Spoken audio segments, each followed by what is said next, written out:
Alain, propos d'un Normand. Tatouage.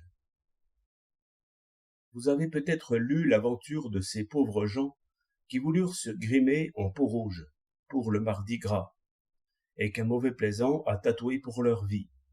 Les voilà avec des animaux et autres dessins ineffaçables sur les joues. Comme je racontais cette histoire devant une vieille femme, qui fut très belle autrefois, elle me dit: Ces hommes sont à plaindre, mais ils auront l'avantage de ne pas se voir vieillir. C'est une triste chose que de voir un visage plein et harmonieux se flétrir de jour en jour. C'est particulièrement pénible pour ceux qui sont très beaux et très vigoureux, et qui tirent de cela une espèce de royauté.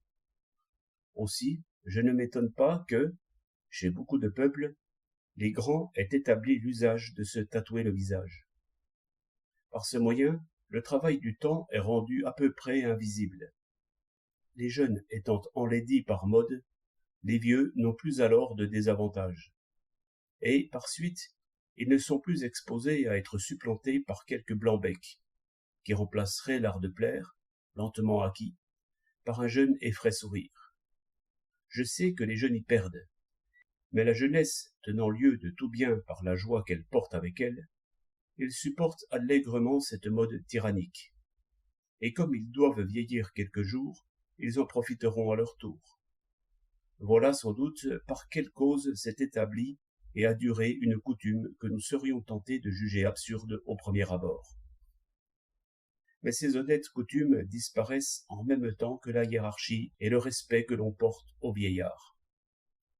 Les jeunes femmes ne veulent plus maintenant se peindre en blanc et en rouge, de façon à se donner l'air de poupées de porcelaine, ni se poudrer les cheveux de façon à ressembler, sur leurs 20 ans, à une vieille femme qui voudrait paraître jeunette. Et voilà pourquoi il faut que je me montre en vieille, au lieu d'essayer d'une peinture qui ne tromperait plus personne. Au reste, ces insolentes jeunesses seront bien punies, et, à l'âge où elles auront besoin de rouge et où les années poudreront leurs cheveux, elles regretteront bien d'avoir méprisé le rouge et la poudre. Mais il sera trop tard. Ainsi sont punis, ajouta-t-elle en souriant, ceux qui, dans leur joyeuse jeunesse, méprisent de sages institutions, parce qu'ils n'en ont pas encore besoin. Les institutions sont comme des bâtons de vieillesse.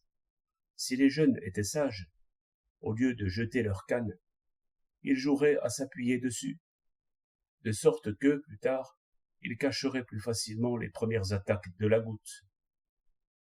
18 mars 1908.